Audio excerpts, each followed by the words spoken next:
Good morning ফ্ৰেণ্ডসকল। এইটো কি বস্তু বাৰু দেখিছেনে নাই? মই কালি বজাৰৰ পৰা আনিছিলোঁ। চবেই চিনি পাইছে চাগে, প্ৰত্যেকৰ গাঁৱৰ ঘৰত এইটো আছে। এইটো দাম কেইটকা জনাবচোন বাৰু।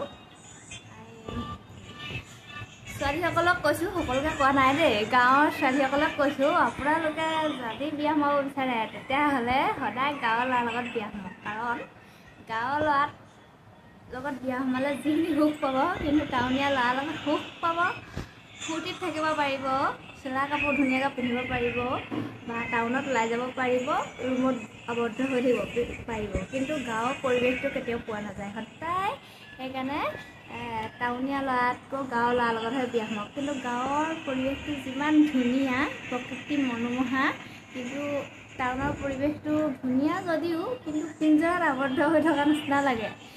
ময়ো গুৱাহাটীতে যিহেতু আছোঁ, গুৱাহাটীত আছোঁ, আৰু প্ৰত্যেকটো বস্তুৱে কিন্তু মানে কিনি খাবলগীয়া হৈছে। আৰু সেইটো দেখিছেনে, সেইটো কি কয়, এইটো ৰঙা পৰিচা বুলি কয়। তাৰপিছত আকৌ কলমৌ শাক, প্ৰত্যেকটো দামেই হৈছে ইয়াত 10 টকা, 20 টকা, 30 টকা, ইমান কৰি মুঠতে 10 টকা। তাৰপিছত ইয়াতকৈ ডাঙৰ দামানত হ'ব 20 টকা।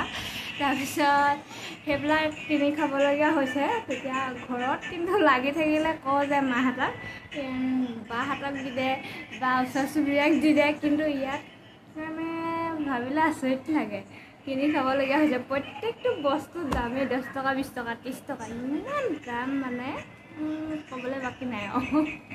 সেইকাৰণে গাঁৱৰ ঘৰত যিকোনো এটা বস্তু মানে পাছফালে হওক বা আগফালে হওক গুজি দিলে পোৱা যায়, নহয় জানো? সেইটোকে সদায় গাঁৱলীয়া ল'ৰাৰ লগতহে বিয়া সোমাব লাগে। কাৰণ গাঁৱলীয়া ল'ৰাৰ লগত বিয়া সোমালে যিখিনি সুখ পোৱা যায়, কিন্তু টাউনৰ পৰিৱেশত থাকি সিমানখিনি সুখ পাব। কিন্তু পইচা লাগিব দেই, পইচা নঘটিলে একোৱেই নহ'ব। কাৰণ গাঁৱত থাকিলে আপুনি খেতি কৰিব পাৰিব, ভাতখিনি খাব পাৰিব, শাক পাচলিকেইটা পাছফালে দি থ'লেও আপুনি জলকীয়া এজোপা দিয়ক বা শাক পাচলি কিবাকিবি এনেকৈ দি থ'লে মানে আপুনি খাব পাৰিব।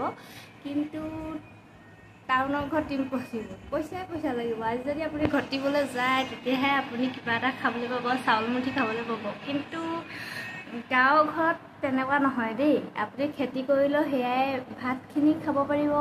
তাৰপিছত আকৌ শাক পাচলি কৰিলেও অকল তেলকণহে লাগে, নহয় জানো? তেল দালি সেয়াহে কিনিব লাগে ক'বলৈ হ'লে। কিন্তু ইয়াত মানে মই ইমান দিন থাকিলোঁ, গাঁৱৰ পৰিৱেশ, টাউনৰ পৰিৱেশ এইখিনি মানে চাৰিওফালে চাইছোঁ, কিন্তু ঘূৰি গৈ দেখোঁ নিজৰ গাঁওখনৰ নিচিনা শান্তি ক'তো পোৱা নাযায়। মানে কিয়, নিজৰ গাঁৱৰ জন্মভূমিখন আটাইতকৈ সুখী অনুভৱ কৰোঁ দেই। কিন্তু আপোনালোকৰ কথা মই জনাই দিলোঁ গাঁৱলীয়া ছোৱালীসকলক, কিন্তু সদায় মোৰ মতে টাউনীয়া ল'ৰাতকৈ গাঁৱলীয়া ল'ৰাৰ লগতহে বিয়া সোমাওক। কিন্তু যিবিলাকে থাকিব বিচাৰে বা যি ফূৰ্তি ফাৰ্তা কৰি অকল ঘূৰি কাম বন নকৰি ৰুমটোতে সোমাই আবদ্ধ হ'ব পাৰে, তেতিয়াহ'লে সেইখিনি ছোৱালীয়ে টাউনীয়া ল'ৰা বিচাৰি ল'ব পাৰে আৰু। কিন্তু আমাৰ বাবে impossible. Bye bye, thank U.